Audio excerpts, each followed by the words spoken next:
As Audio. ¿Es Sabiño el futbolista más grande desde Pelé o es el típico manjarín? ¿Y Ronivaldo es el ligre de los futbolistas? ¿Seguro que has entendido el meme de Buyaco Saka? ¿Eres más de la trampa del 2-0 o del Macauto para barcos?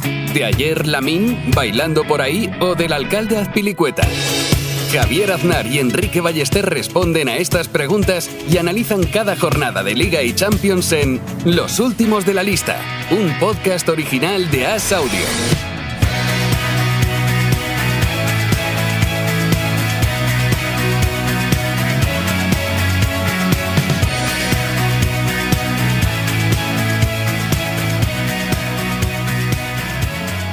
¿Cómo estás, Enrique Ballester?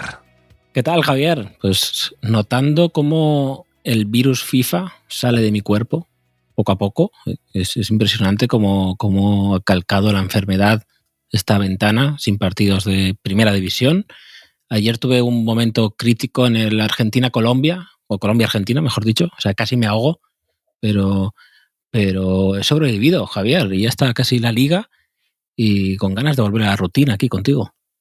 Fenomenal. Hoy además tenemos un invitado y un tema especial. ¿Le das tu paso, Enrique, te parece?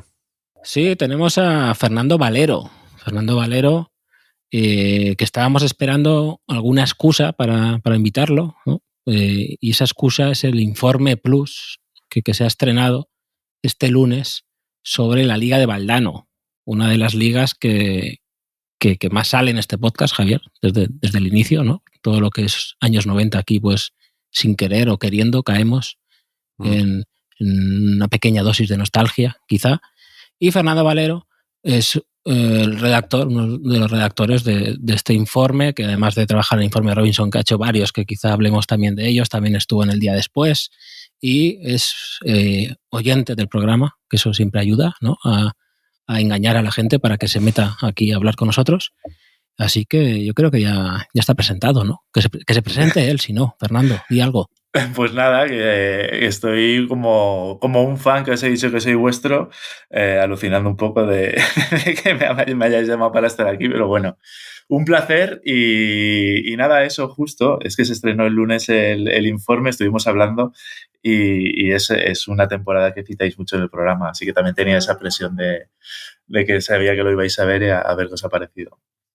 Enhorabuena por el informe, porque es una historia que muchos conocemos, pero en una hora, que es lo que dura más o menos, habéis logrado capturar otros momentos, a mí me habéis descubierto cosas de algo que yo pensaba que nada ya me podía sorprender.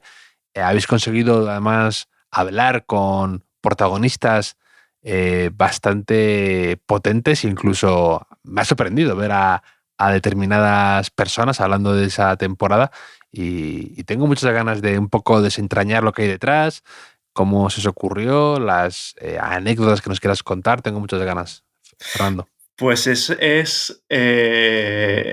yo creo que se quedaron, es que al final te pones a documentarte sobre esa temporada y seguramente se quedaron un montón de cosas fuera y eso fue un poco el reto, pero era un tema que mis jefes lo tenían ahí, estaban esperando sobre todo a que Valdano dijera que sí y se tirara a la piscina y en cuanto Valdano dijo que sí, pues empezamos a armarlo todo y el resto pues entre llamadas y también entre ellos se fueron avisando y supongo que también les hacía ilusión.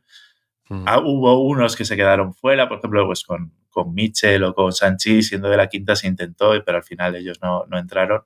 Pero, por ejemplo, está Raúl, que si no fuera porque era una cosa para Jorge, seguramente tampoco se hubiera prestado, pero sí, entrevistar a Raúl fue la leche. Encima el tío estuvo majísimo, estuvo muy a gusto y fíjate, yo que soy de Valencia, el tema de hablar con Raúl también me impresionó.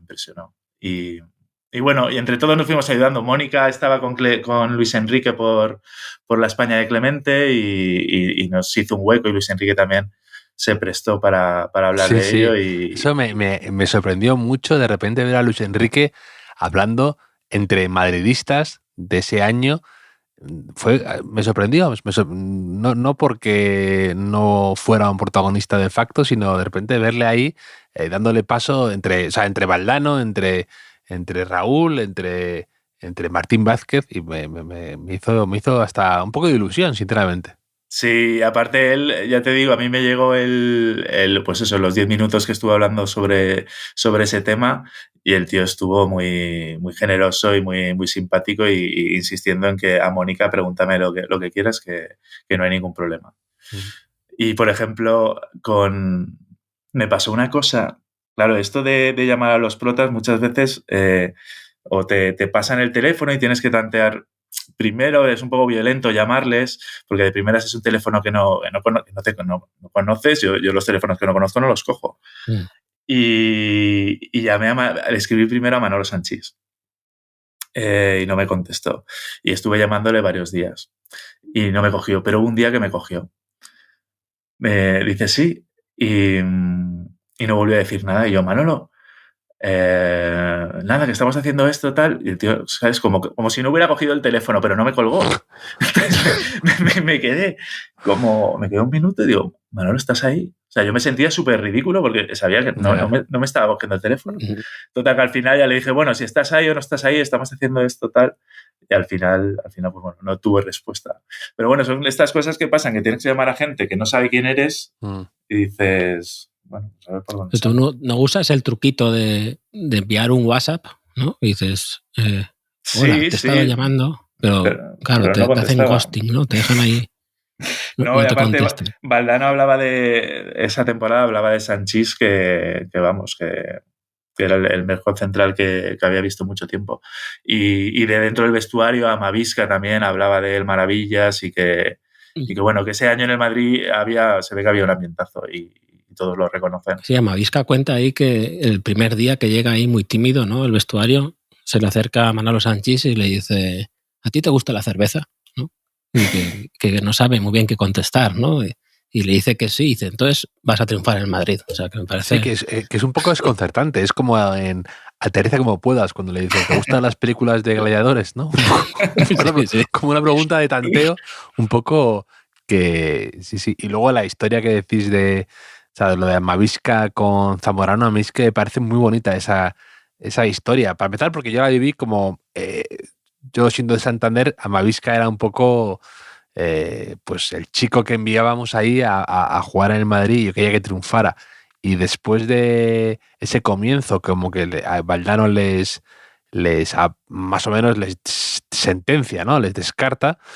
Y luego cómo se ganan el puesto, ¿no? De esa forma tan espectacular, porque Zamorano, incluso eso que decís que nada más debutar en la liga, mete un gol en el minuto 1 y otro en el minuto 4 y se come el campo y está imparable. Y es verdad que esa temporada es espectacular con sus 28 goles, pero me parece bonita por la historia esta de cuando logran revertir la situación, ¿no? Un futbolista que es muy difícil de aguantar la presión, de convencer al entrenador, pero también dice mucho, yo creo, de Valdano, que quizá pues yo con Valdano tengo mis idas y venidas en cuanto a mi relación con él en el Madrid, pero creo que dice mucho de él en el sentido de que no es cabezón, de que no es cabezota, de que no es terco, de que da su brazo a torcer, de que se deja convencer, de incluso se lo toma con humor en varios momentos. Eso creo que dice mucho en su favor.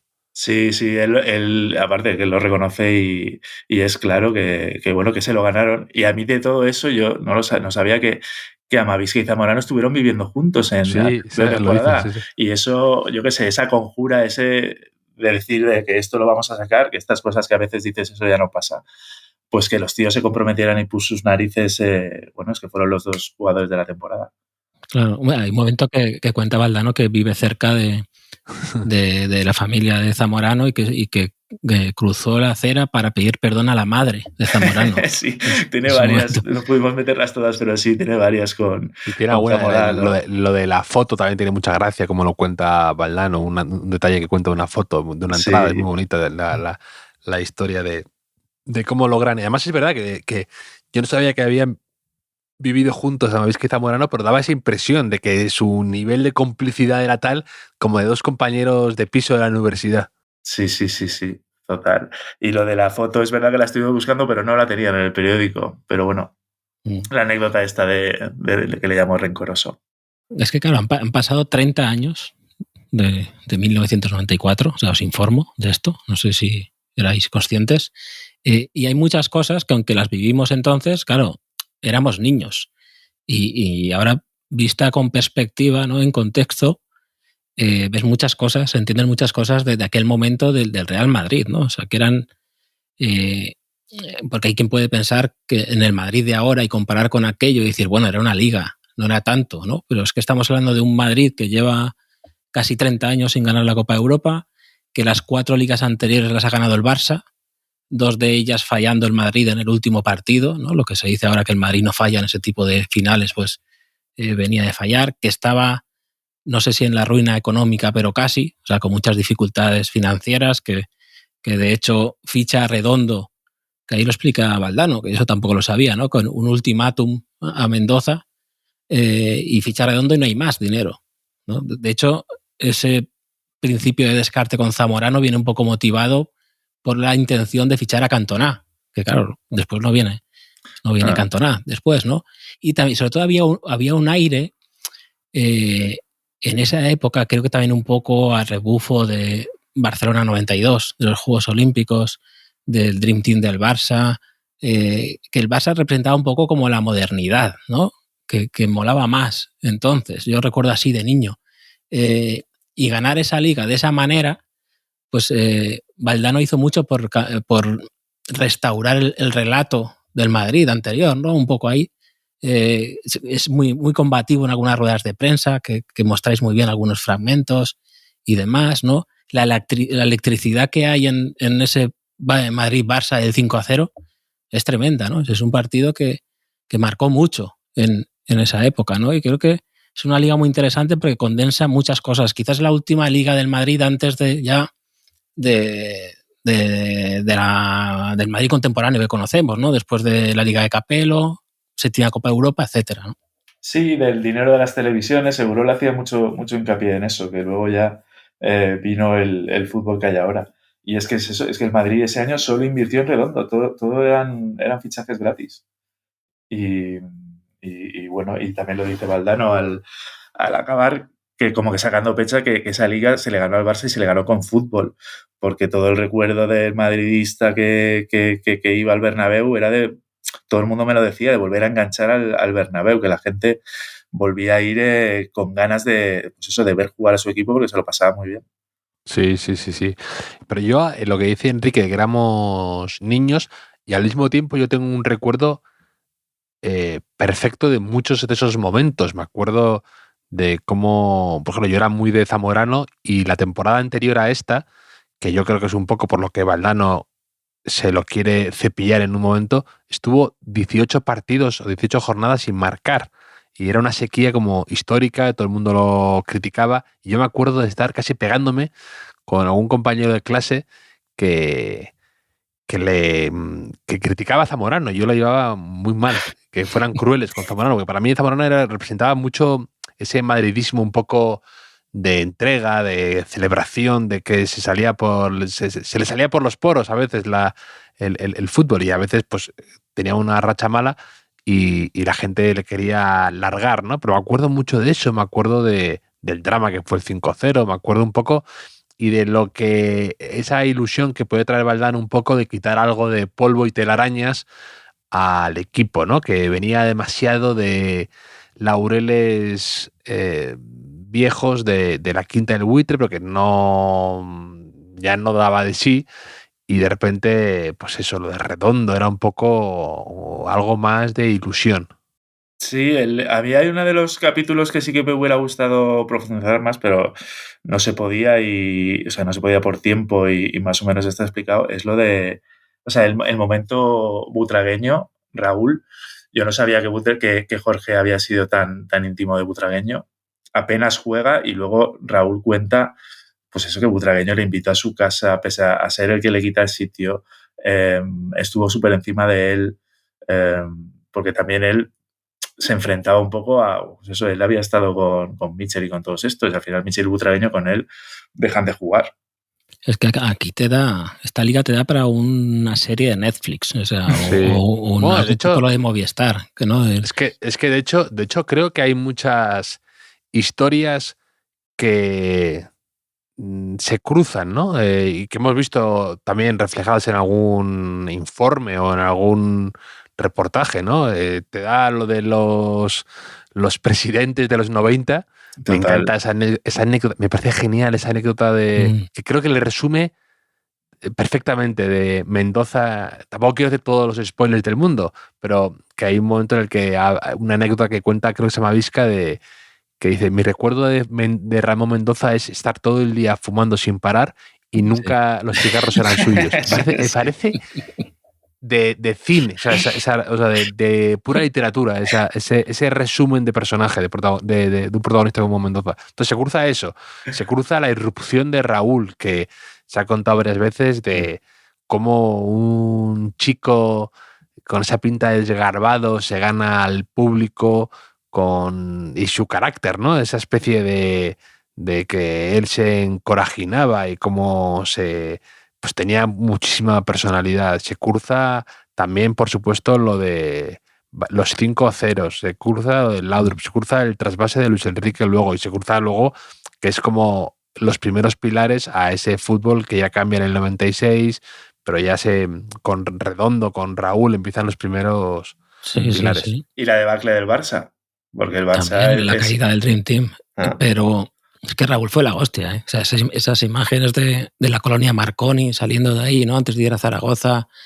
Me da un poco de pena que los últimos años de Raúl quizá hayan nublado un poco el juicio de lo que supuso. Es que os iba a decir, tengo apuntado que hay otro informe ahí, que entiendo que es más complicado, de que, como un poco lo de qué fue de Jorge Sanz, pues qué fue de Raúl González Blanco, ¿no?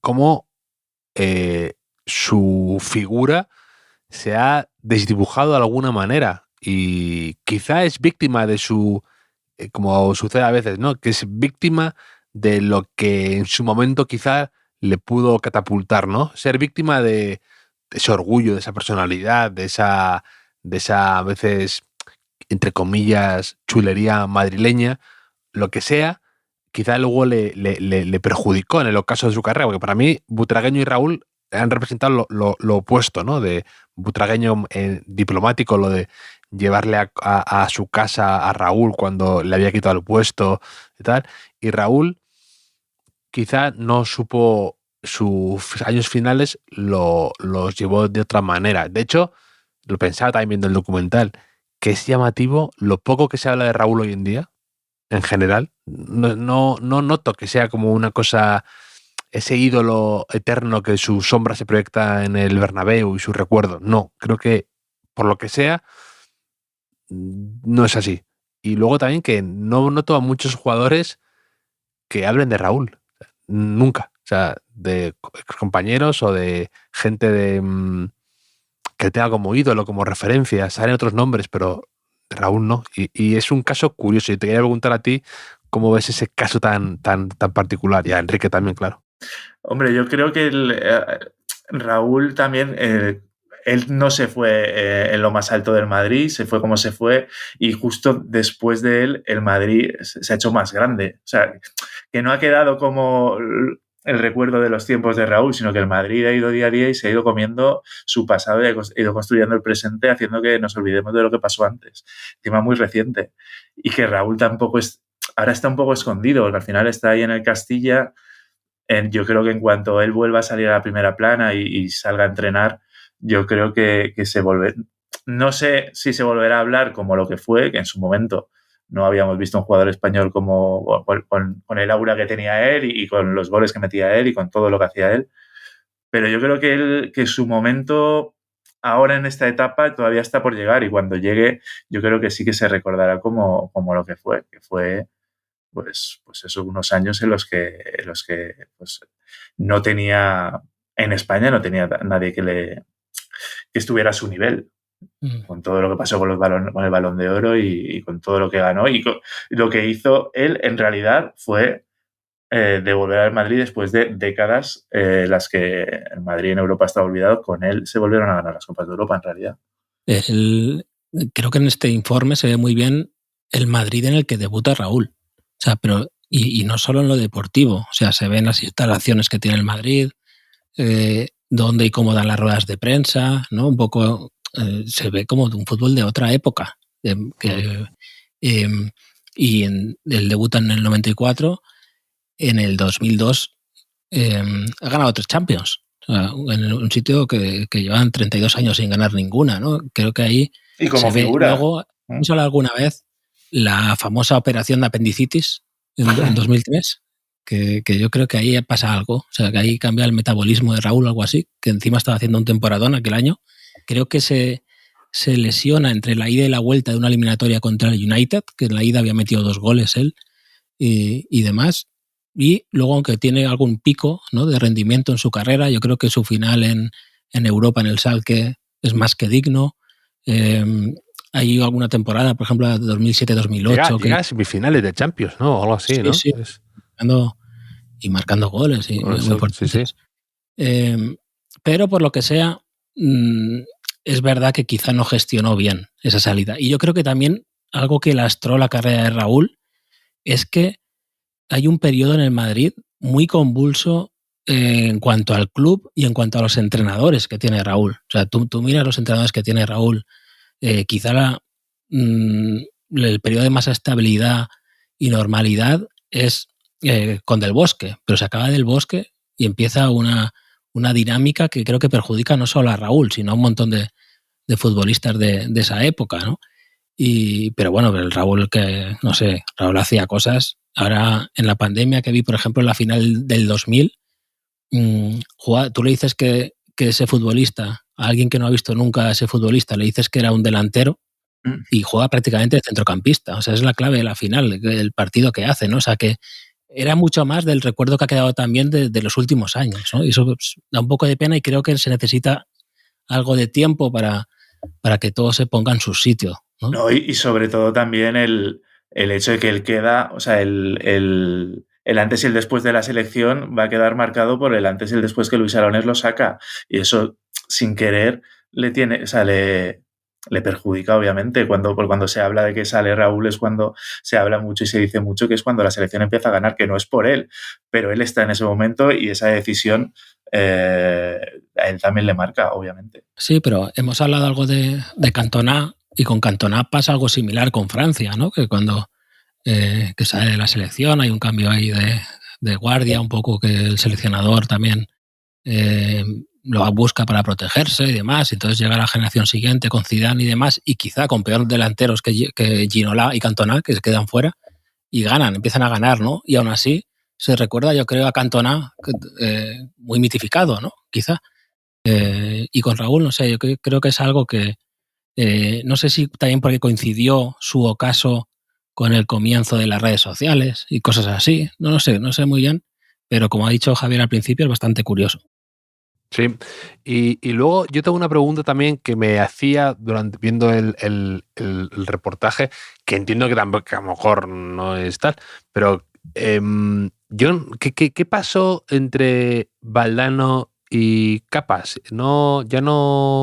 No, mira, a Ángel Capa le llamé y me cogió el teléfono porque teníamos, es un compañero de la redacción, también había hablado con él, y directamente me dijo, estoy cansado de que me sentéis 1 hora para sacarme 3 minutos. Y no es nada personal contigo, pero la última vez que me han llamado para hacer reportajes y por eso no entró, porque al final se negó por esto, no por nada personal.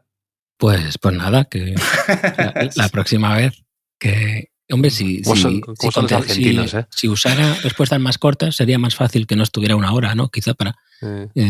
no lo sé, pero es curioso. Yo una pequeña crítica que tengo que hacer aquí, ya conoces mis filias y mis fobias, Fernando. Adelante. Una, que el lasazo, o sea, el mítico lasazo aparece ahí de refilón, o sea, como de cualquier manera. Un monográfico de lasazo, el informe de Revision que fuera el lasazo y tangencialmente tocar a Valdano y a Raúl. Si podían estar 1 hora hablando con Capa, Podrían haber puesto 10 minutos a Mikel Lasa. Te diré que el Lasazo cada vez lo veo más cerca. Va a haber un momento en que va a rematar dentro del área.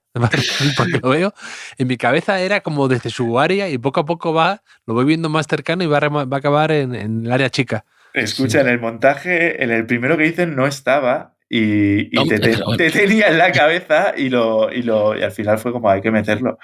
Y acabó entrando, pero fue también porque te tenía en la cabeza con tu Lasazo, que también lo mencionas en cada episodio del podcast. Muy bien. Bueno, te perdono. Luego, que hay demasiadas paradas de Paco Bullo, me parece, en el informe de Robinson, 2 o 3, me parece. No pasa nada. Luego sale el gol de Pierre además como recortado. Sale el gol de Pierre en Tenerife. Y luego, muy fan de Quique Sánchez Flores, o como dice Valdano, Quique Flores, me gusta mucho. Quique Flores, porque yo creo que es un jugador olvidadísimo. O sea, en el Valencia hay un vídeo de los goles del Valencia en segunda división el año que suben, y Quique es un espectáculo. O sea, y además es algo que mencionan ahí, que era un lateral muy moderno, que igual iba por dentro, iba por fuera, técnicamente era muy bueno. Ahora, claro, con la distancia de los años, imagino que algún defecto debería tener, ¿no? Que igual no defendía bien o no sé qué, pero me parece muy bien que sea tan protagonista, porque de hecho era uno de los pocos fichajes del Madrid aquel año. Sí, y además cuando hablaba, antes de hacer la entrevista, que hablaba con Valdano y me hablaba de Quique y tal, digo, bueno, pues ahora ponerme a buscar estos partidos de principios de los 90 y pillar una acción de Quique que suba, pues no fue nada difícil. O sea, es verdad que estaba, o sea, era pues como han hecho ahora, que han puesto a los laterales de interiores, o sea, se movía por donde quería. O sea, no fue difícil encontrar esas imágenes porque era como jugaba él. Y luego yo tampoco, o sea, cuando se emocionó al contarlo, de hecho, es que en la recta final de Liga fallecen Lola Flores, su tía, y su primo, que se emociona mucho al contarlo porque le coinciden los 2 últimos partidos de Liga. Y es una cosa que a mí también me dejó impactado porque, bueno, desconocía que tuviera ese drama personal ahí tan concentrado. Y también hablaba de Jorge con mucho cariño y la verdad es que, mira, la entrevista de Quique fue de las primeras que estaba entrenando en Getafe todavía. ¿Cómo se hace? Has dicho, no tuve que buscar muchas imágenes, pero como yo tengo curiosidad, imagino que Javier también y nuestros oyentes, como mayoritariamente fans de Informe Robinson, Informe Plus que somos, o sea, ¿cómo se hace luego? O sea, tú ¿tienes la idea muy clara vosotros antes de empezar con las entrevistas o van surgiendo las historias a medida? ¿Hay mucho cambio de guión? Luego, técnicamente, imagino que el archivo de Canal Plus está bien hecho. Eso me interesa. O sea, ¿tú pones Quique Flores y te salen ya las jugadas o tienes que ir partido a partido mirando? No, te aparecen, pero las cintas antiguas, por así decirlo, las imágenes de principios de los 90, muchas no están digitalizadas. Entonces tienes que ir a por la cinta, meterla en un vídeo y sacar las imágenes a mano, por así decirlo, dándole al play, buscando, ¿sabes? Que eso es más coñazo. Y es como lo hacían antes. Yo cuando hacían el día después que veíamos todos, el de Michael de principios de los 90, eso era ingeniería. O sea, le llamaban la panadería porque conforme llegaban al final de la jornada por la noche, se pasaban las noches en la tele volcando cintas, metiéndolas en vídeos. Vamos, arte. Ahora es mucho más fácil. Ahora hay un servicio de documentación, está todo archivado y casi todo lo que es de finales de los 90 2000 hasta hoy está en el sistema, por así decirlo, que eso es pedirlo y en unos minutos lo tienes en tu ordenador.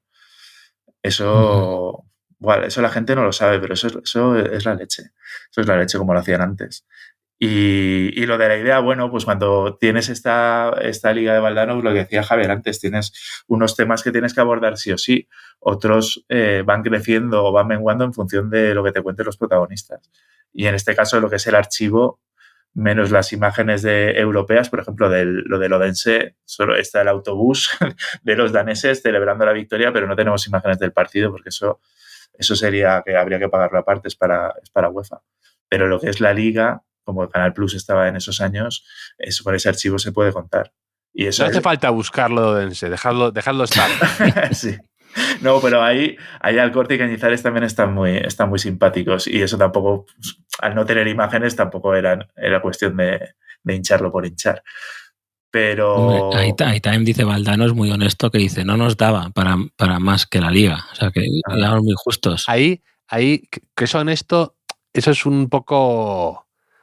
Para mí es lo que es jugada Valdano, que es te disfrazo un fracaso estrepitoso que fue, además de ir de confiados en UEFA contra un equipo infinitamente inferior, y te lo vendo como que al final nos vino bien porque si no hubiéramos ido muy justos a final de temporada. Y a mí me parece un poco, ¿cómo decirlo? Una excusa bien hecha, bonita. Pues es lo que tiene Valdano, que es que cae bien, es educado, es correcto y tiene sentido del humor y lo vende bien, ¿sabes? No se pone excusas, pero lo viste un pelín. La derrota útil, que dice, sí. Que ya lo dijo en Liga, derrota útil, una derrota en Gijón, al principio de temporada también, me parece. Dijo, era uno de sus clásicos. Que bueno, a mí esas cosas me gustan bastante bien. Y bueno, ya te he dicho, ¿no? Lo del asazo, que no se olvide. Lo de las paradas de Bullo, demasiadas. Quique Flores.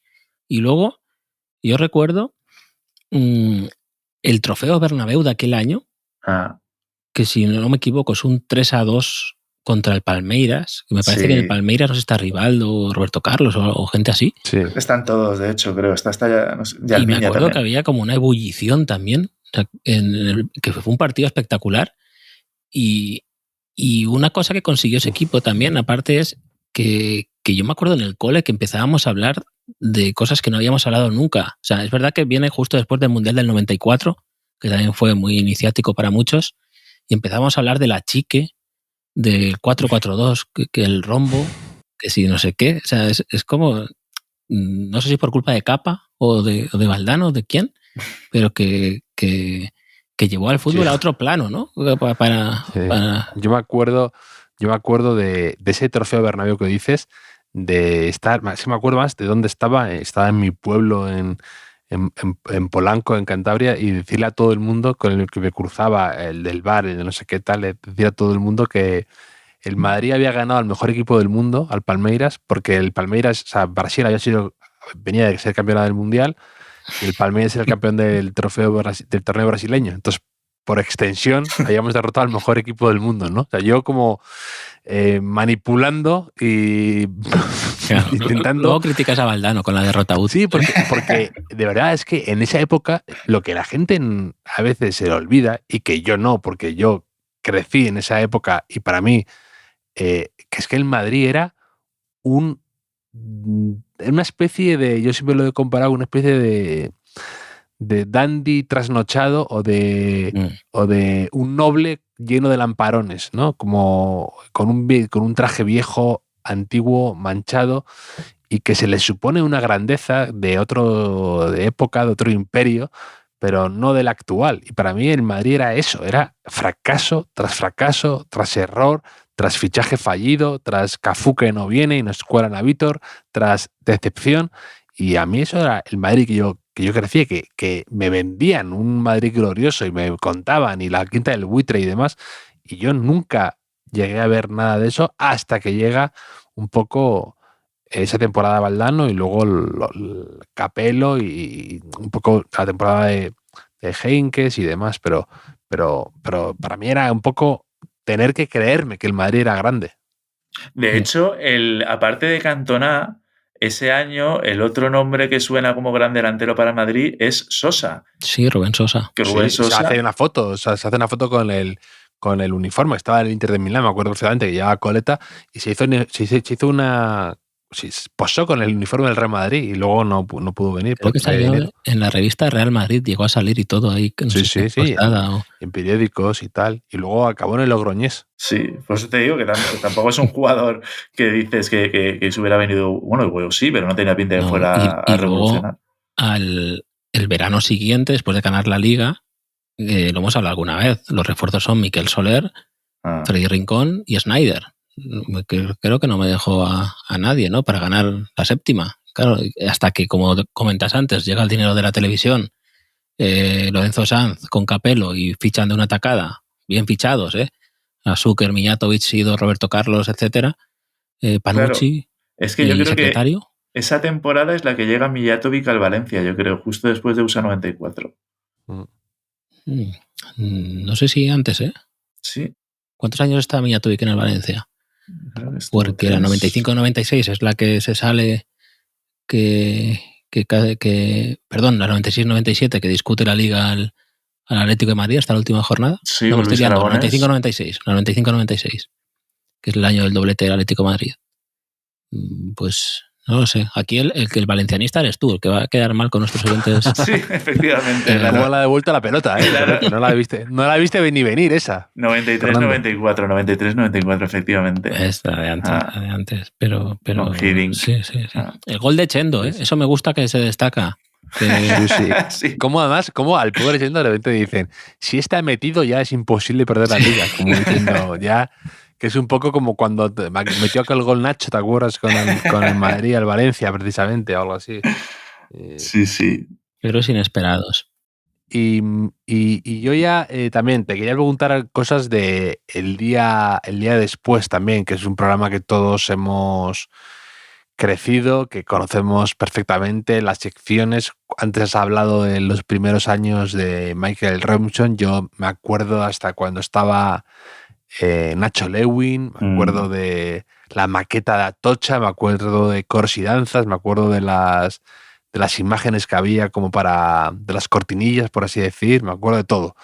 Tú, independientemente de que estuvieras o no, para ti, ¿qué recuerdos tienes del día después? Como espectador te hablo. Y luego también como tú trabajando desde dentro. ¿Cuáles son las dos viñetas o dos escenas o dos piezas que recordarás siempre? Es que a mí me engancha el día después cuando sobre todo cuando Valencia empieza a ganar ligas y de llegar a casa después de entrenar y tener el programa grabado y ponerme el programa para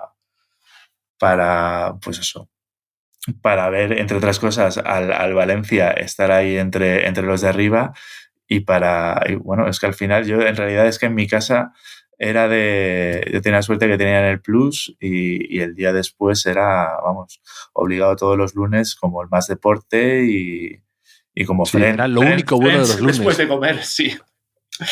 Sí. Y en la vida me hubiera imaginado trabajar en la tele, en la vida. Yo lo veía como, pues eso, pues el programa de deportes que yo consumía, eso y la radio por las noches.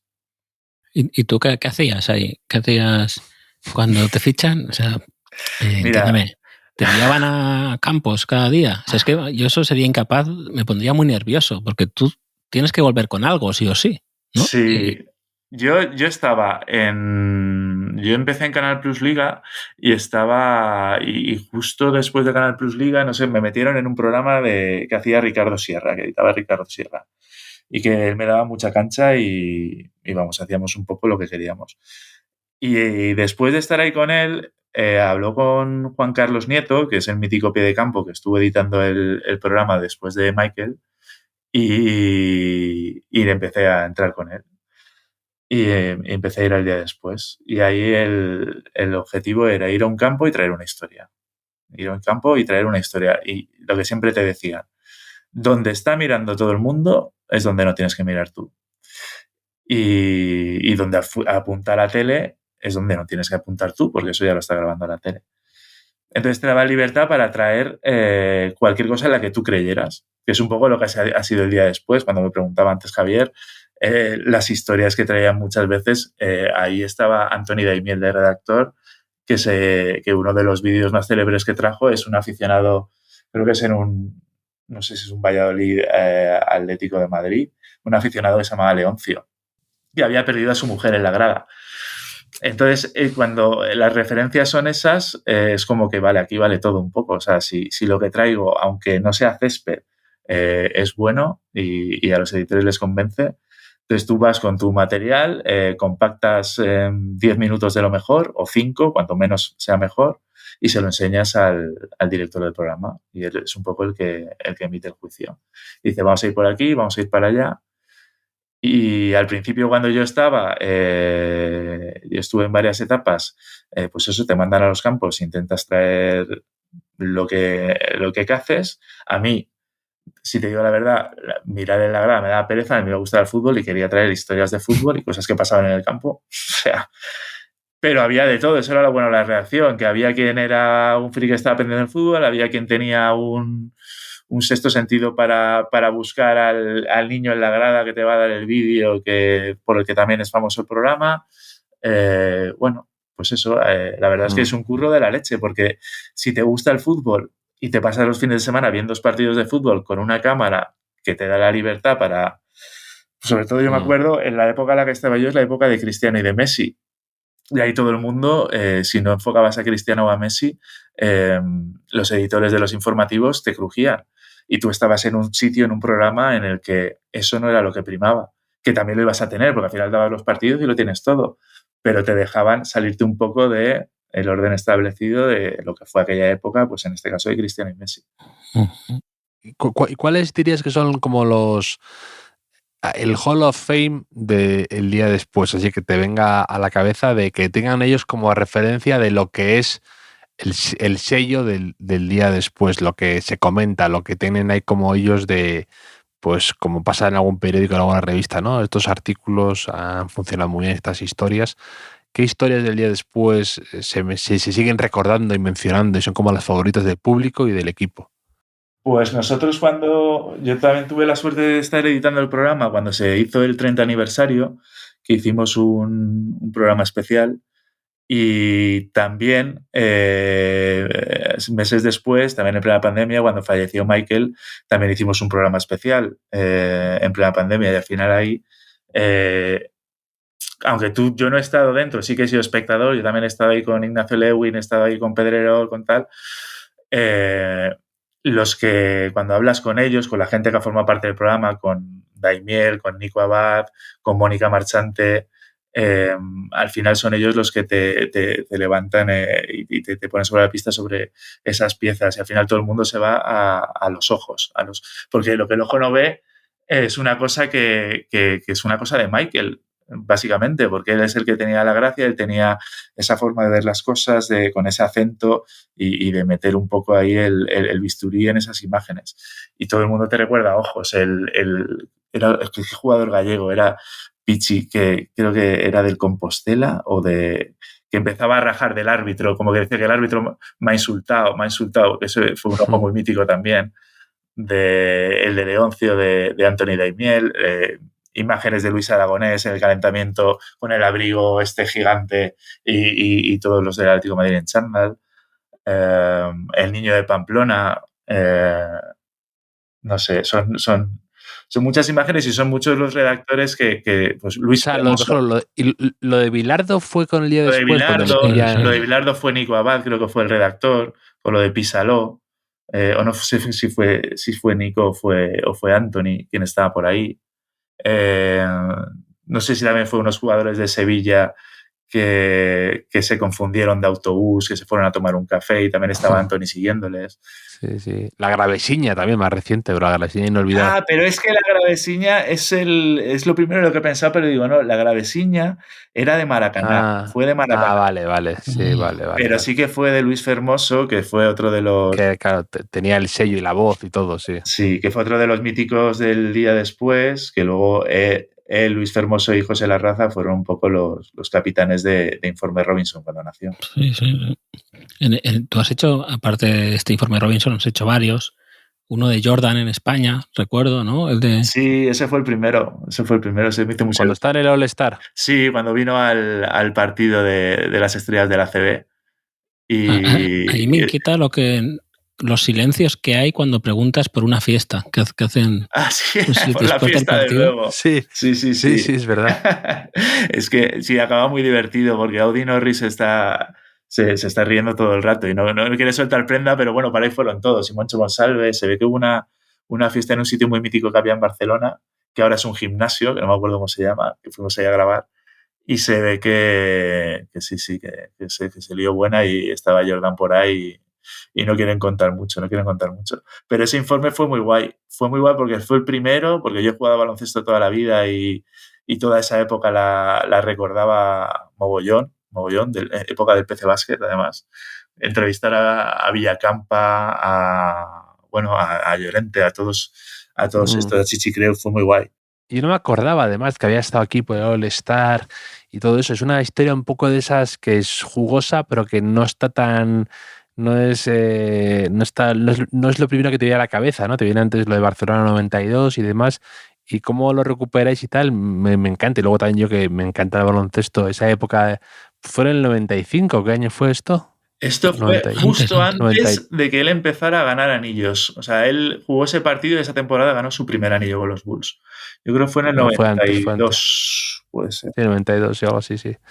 Y que está fenomenal el reportaje. Además, eso, me gusta eso, lo de un poco el espíritu ese que tú dices de poner el ojo donde quizás no tanta gente lo haya puesto.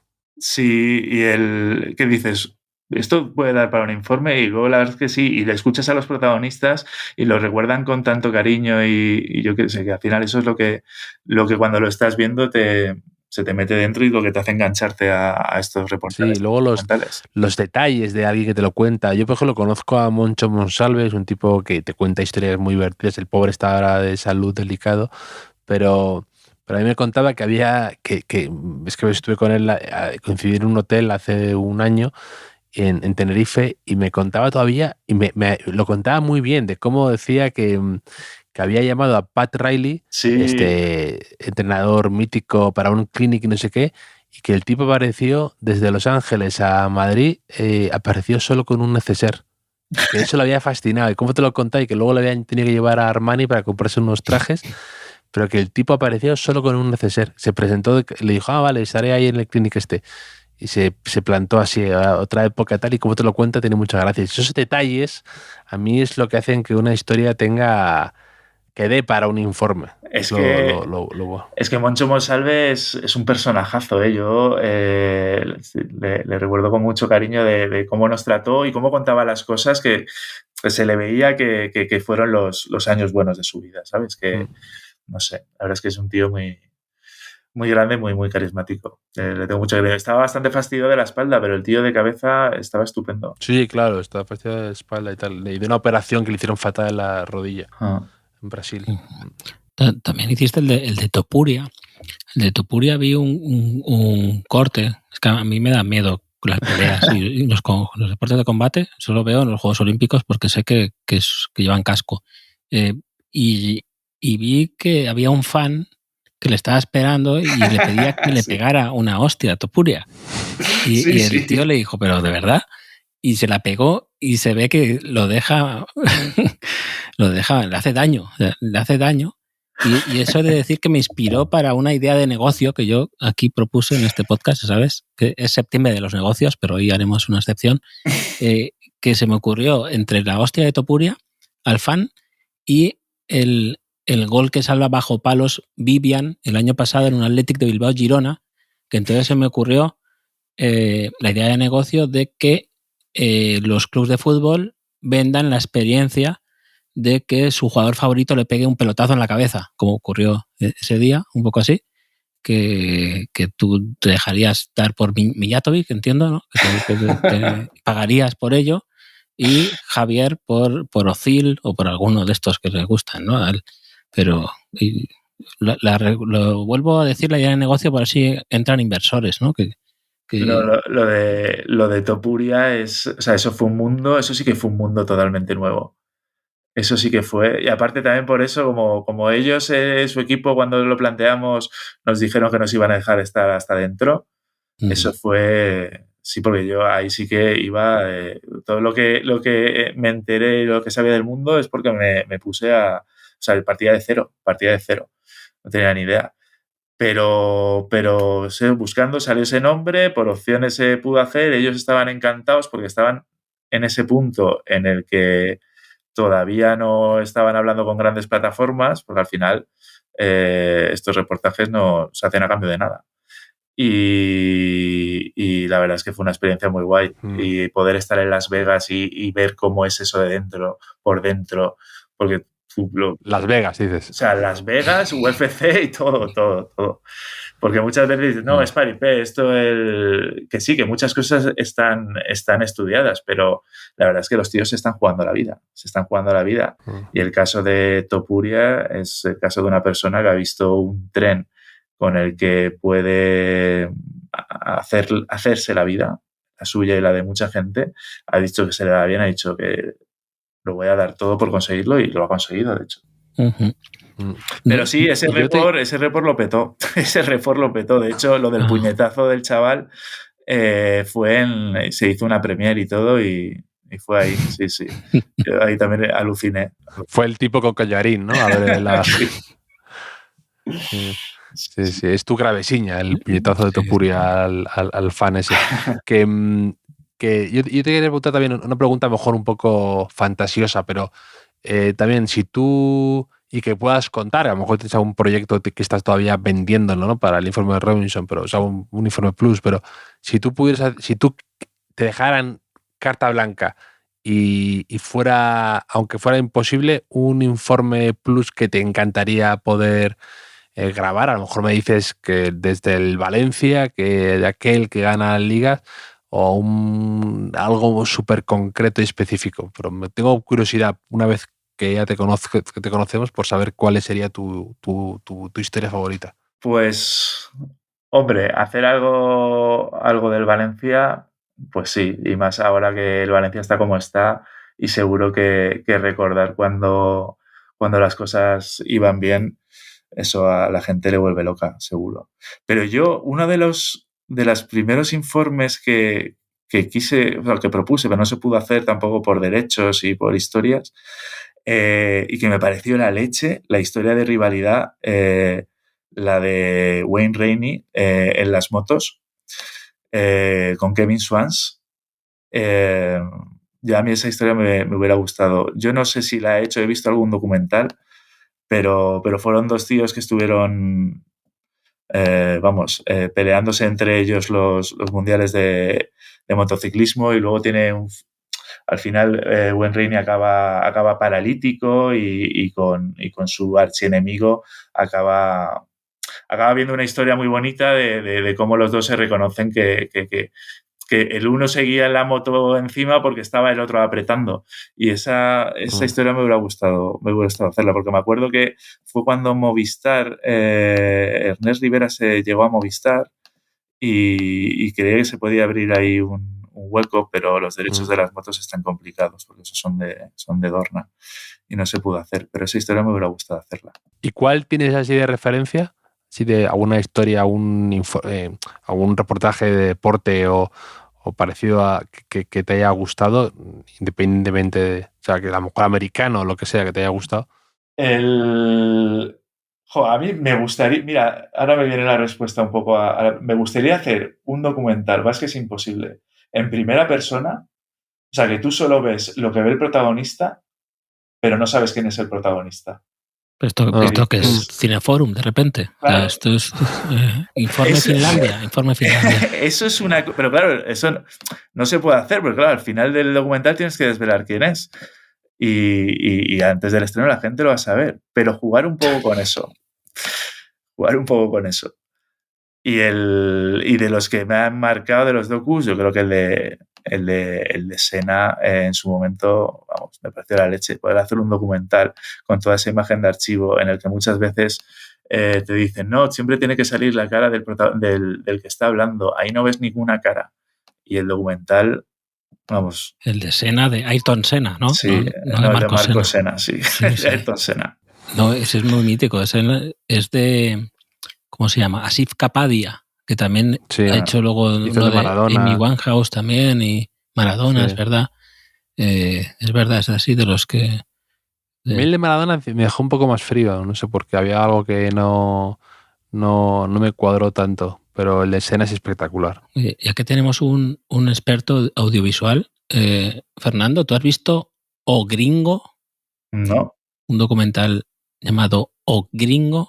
Es que nos lo ha pasado José G. Cabal, que por lo visto no lo ha visto mucha gente, porque en Film Affinity no tiene ni nota, inexplicablemente, porque es, o gringo, la historia de Dejan Petković, Rambo, un futbolista serbio que llegó a ser, se convirtió en una leyenda del fútbol brasileño y del Flamengo en particular. No sé si esta obra imperdible, que diría Maldini, ¿no? De 2011. No sé si la tenéis ahí, la teníais en informe ahí como un poco como referencia, ¿no? No, pero si estaba la idea ya nos la han quitado. Sí. Pues no estaría mal hacer un informe de Rambo Petković, ¿eh? Un poco ahí. Javier y yo lo veríamos. No sé si mucha gente más. Sí, bueno, se hizo uno de... Bueno, no fue un informe, fue... Sí, el de los fichajes fallidos. Sí, el de los otros. Que salía Patch y todo esto. Que iba un poco por el estilo. Sí.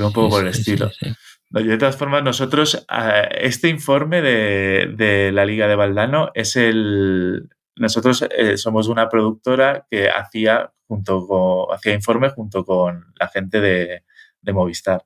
Y este es el último que hicimos. Así que, de momento, informes... Pero estás con otra cosa, no sé si se puede contar, o todavía no. Sí, porque lo contó ella el otro día en El Hormiguero. O sea que sí, porque estamos con Carolina Marín, que también es para Movistar. Hemos estado con ella en toda la preparación para los juegos. Y eso, estamos preparando un docu que a ver si se emite. Ella dijo a finales de año. Bueno, vamos a ver, no hay fecha todavía, pero sí estamos con la princesa de Asturias. Ahora ya lo sabe toda España, porque la gente que no ve El Hormiguero, justo los que no ven El Hormiguero, escuchan los últimos de la lista. Con eso cubres. Efectivamente, lo he pensado antes. Toda la población. Yo no sé si quería sacarte un poco tema serio de documentales de deporte, pero como nos está arrasando, ¿no?, la ola de esto que ha empezado la gente a subir vídeos musicales. ¿Lo habéis visto? Ya, sí, eso ha pasado hoy. Con futbolistas del año 2000. No sé si Javier, que igual estaba estudiando esta tarde o algo, leyendo, ¿no se ha enterado o sí? No me he enterado de nada, no me he enterado. ¿Qué dices? Esta bacanal audiovisual, que no sé muy bien cómo, cómo se ha generado. Primera noticia, pero ¿en Twitter o dónde? Sí, en Twitter. O sea, lo mejor que ha pasado en Twitter en años ha sido que no está. Un usuario, que lamento no saber quién es, ha visto que estaban haciendo estos vídeos de la Premier o algo así parecido y ha dicho, vamos a demostrar que la Liga Española era mejor, algo así. Me ha parecido entender, que me lo han explicado esta tarde. Entonces han empezado a subir vídeos, algunos de una manera más o menos irónica y otros real, ¿no?, de jugadores de los 2000, final de los 90, 2000, ¿no? Pero ponme un ejemplo. Pues yo me he enterado porque dos oyentes me han pasado el vídeo de Iturraspe. Han hecho un vídeo de Iturraspe, otro clásico de este podcast. Mira, nos está diciendo machicado, por ejemplo, Feghouli con la oreja de Van Gogh. O sea, a raíz de los Barclays Men, que es algo que han hecho ahí en la Premier, y aquí han hecho qué bueno. Algo así. Hombres BBVA se llama. Y bueno, yo echaba en falta, igual lo han hecho ya, uno de Larrazábal tirando penaltis, que también es una debilidad que tengo yo, y uno estaba pensando, de Barquero. Creo que he visto uno de Barquero, que era mi segundo zurdo favorito después de Yeste, también de esa época. Y no sé, tú, Fernando, y tú, Javier, también, ¿de quién os gustaría ver un vídeo de aquella época?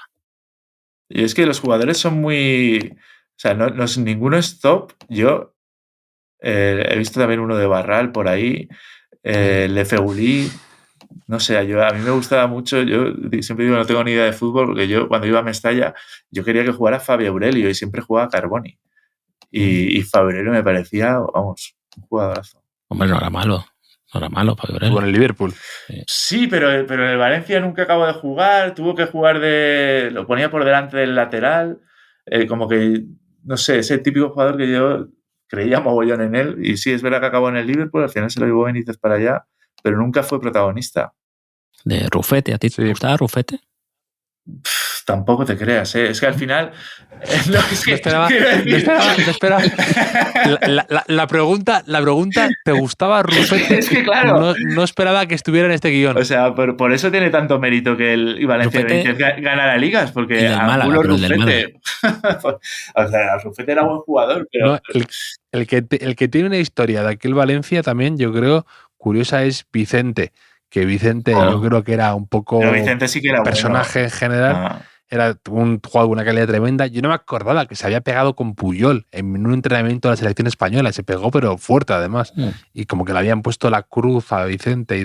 Y ahí me hizo gracia que Vicente al principio era Vicentín.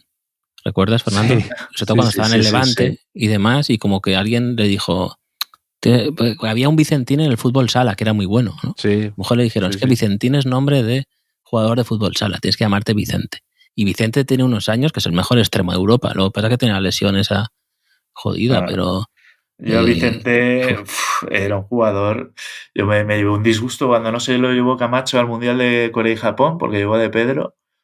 Pero yo ese jugador es el que... Vamos, es que el año que Ranieri vuelve al Valencia, le echan en el momento en el que se lesiona Vicente. O sea, él solo ganaba los partidos. Y se lesionó en su mejor momento. Yo es de talento natural y de un canterano, yo en Valencia no he visto, ni he vuelto a ver. Pues yo miraría por cerrar también cerrar el círculo y volver a tu informe de la Liga de Valdano. Yo del que me gustaría un informe potente con verdadera información y verdaderos imágenes de archivo y demás, y sobre todo con él, es de don Fernando Carlos Redondo Neri. Que es un jugador un poco enigmático, un poco hermético. No sabemos nada de él, de Fernando Redondo. Nadie sabe nada, no sabemos a qué se dedica, no ha hablado nunca. Además, es un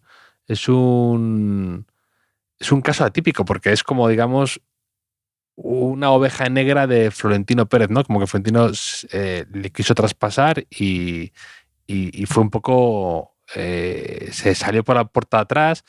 Luego su cuñado Solari, que está muy involucradísimo con Florentino y en el Real Madrid. Es como un personaje... Y luego toda la historia de Pasarela con el corte de pelo, toda esta historia que... desarrollarla bien creo que es muy interesante. También, antes has dicho lo de la selección de Cantona con Francia, pues Redondo tiene ese también... O sea, Cantona, Redondo, Benzema eran un poco así como esa especie de jugadores apátrida, ¿no? Por momentos, de no poder jugar con la selección mucho. Solo hizo el Mundial del 94, Redondo y demás. Sí, con Redondo intentamos contactar con él, pero... Todo el mundo nos decía que imposible, no vais a dar con él y si dais con él, no va a hablar. No sé, o sea, hicimos una batida y al final pues no dimos con él. Pero sí, es un jugador que cuando hablas de esta liga, tanto el aficionado del Madrid como el que no es del Madrid es un jugador de culto.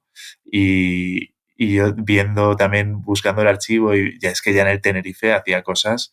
de hecho tenía más llegada. El Tenerife jugaba casi a media punta, luego en el Madrid jugó más de pivote. Se negó en Redondo, se negó en Redondo. Pero también es verdad que se lesiona Redondo y Milla juega muy bien. O sea, yo creo que Milla también tiene una buena historia. Milla del Barça, luego que además era de Teruel, el mejor jugador turolense de la historia, seguramente. Y era muy... Es que era súper... Valdano era mucho de jugadores fetiche, ¿no? Y Milla era absoluta devoción por él. De hecho, se lo lleva luego al Valencia. Y de un pivote solo. Que me hizo gracia que, claro, había jugadores que no recordaba yo mucho de ese año. Que cuando marca el 2-1 Zamorano contra el Depor, que faltan 5 minutos, saca a Sandro. Se acerca a Sandro. Sandro también le encantaba. Claro, y jugaba de media punta Sandro, era o Laudrup o Sandro. O sea, era así, 4-4-2 y todo tenía un orden. Se jugaba en una banda Michel o Luis Enrique, en la otra Mavisca, si quería más control ponía a Martín Vázquez y a Mavisca delantero con Zamorano, ¿no? Era como todo como yo llegué a pensar que el fútbol tenía explicación en aquel año, ¿no? Era todo como muy racional, ¿no? Muy post-revolución francesa, ¿no? Quizá, un poco en la enciclopedia y todo eso, ¿no? Luego ya la vida se fue complicando, ¿no? Pero me gusta ese año porque era un año feliz, un poco el año de estar descubriendo el fútbol y todo lo que hay alrededor, el lenguaje alrededor del fútbol también, ¿no? Empezar a leer periódicos y cosas así. Entonces, por eso me ha hecho mucha ilusión este informe y que lo hiciera Fernando y que pudiera venir aquí a hablar con nosotros. Sí, claro, aquí la ilusión es la que me hace a mí, porque ya sabes que soy muy fan, que ya nos conocemos de hace años, aunque bueno, sí que nos hemos visto, que estuve en la presentación de uno de tus libros. Respiraste el mismo aire que Javier Aznar ese día. Sí, aunque de hecho, no lo conocieras. Pero me crucé con él, no le saludé porque claro, no le conocía de nada, pero sí que me crucé contigo también, Javier, estaba yo por ahí con mi niña. Y antes que decías lo de documentales y tal, yo hay uno que os recomiendo, que es un informe, es muy pequeñito, a mí es el que me enamoró de Informe, y es que hace poco hicieron la peli de Ferrari y al final está su historia, hicieron un informe del Marqués de Portago, que fue un noble español que se tiró a la piscina en mogollón de cosas, hizo bobsleigh, y al final fue conductor de Ferrari. Y ese informe es una delicia. Es una cosa muy cortita, es de 20 minutos. Apenas tienen archivo, pero hacen recreaciones muy guay. Tienen una grabación de él. Y es un ejemplo de cómo con muy poco puedes contar una historia muy chula. Y la del Marqués de Portago lo es, tanto que han hecho una peli, vamos, que está en las plataformas, la de Ferrari. Yo te recomiendo Hoop Dreams, que es un documental de baloncesto, que has dicho que eras tú muy fan del baloncesto, que a mí me parece una obra maestra, como es un seguimiento durante varios años a dos chicos de instituto intentando conseguir debutar en la NBA, ¿no? Hacer una carrera. Entonces se meten es como muy pionero, ¿no? Se meten en la familia de cada uno, hablan con profesores, con entrenadores, con tal, y es muy de las carreras que lo difícil que es llegar a la élite, ¿no? Y ahí entiendes muchas cosas. Pues me la apunto. Luego hacen algo parecido con LeBron, me parece, con los jugadores de instituto de LeBron, que se llama More Than a Game, algo así. Les copian un poco la idea, pero este que dice Javier es anterior, es de los 90, y sí, ahí me impactó. Pues que ahora es más fácil estos, ¿no? De este tipo de documental, de deporte y demás, pero entonces había muchos menos, ¿no? En los 90 y demás. Hay una peli, esta, Javier, tú igual no hemos hablado alguna vez de ella, Juguetes Rotos, de Manuel Summers. Sí, justo. Que bueno, habla de juguetes rotos, ¿no? Entre ellos de Gorostiza, que fue futbolista y demás. O sea, gente que había tenido mucho éxito, ahora con un torero, no sé si un boxeador también, gente así, que cómo se olvida la sociedad de ellos enseguida y demás, y cómo lo llevan, y me parece, o sea, súper... Bueno, también no hay lo de los otros también hiciste algo, o sea, se hizo algo parecido, ¿no? Fernando, con los casos de Tellez, de Darío Silva, de jugadores que pues habían tenido luego algún problema con el tema financiero y todo esto, un poco como Broke de ESPN llevado a jugadores de la liga. Eso, ¿no? También está, sí, es que los otros estaban muy bien. El de Arruinados, creo que se llamaba. Con Óscar Tellez, no sé si estaba Iván Campo también. Sí, la verdad es que sí, eso estuvo muy bien. Y ellos también que se abrieron a contarlo, porque al final es lo que necesitas. Te tendremos que invitar otro día, ¿eh? Porque me han quedado aquí historietas y preguntas. Encantadísimo. Y demás. Encantadísimo. Y no sé, Javier, yo lo he pasado bien aquí con Fernando. Yo fenomenal, un placer poder charlar con gente que hace cosas que nos gustan tanto. Fernando, un placer haberte conocido y haber podido charlar de recuerdos, de historias y de deporte, que es lo que más nos puede gustar. Nada, igualmente, ya te digo que el placer ha sido mío, que os escucho un mogollón y vamos, que me ha dicho Enrique que estáis a dos capítulos por semana, o sea que fenomenal. Sí, pero bueno, este lo podríamos titular La Liga de Valdano o El Lasazo y 86 goles más, ¿no? Podría ser un poco el nombre alternativo. Y nada, Fernando, muchas gracias por venir. A vosotros.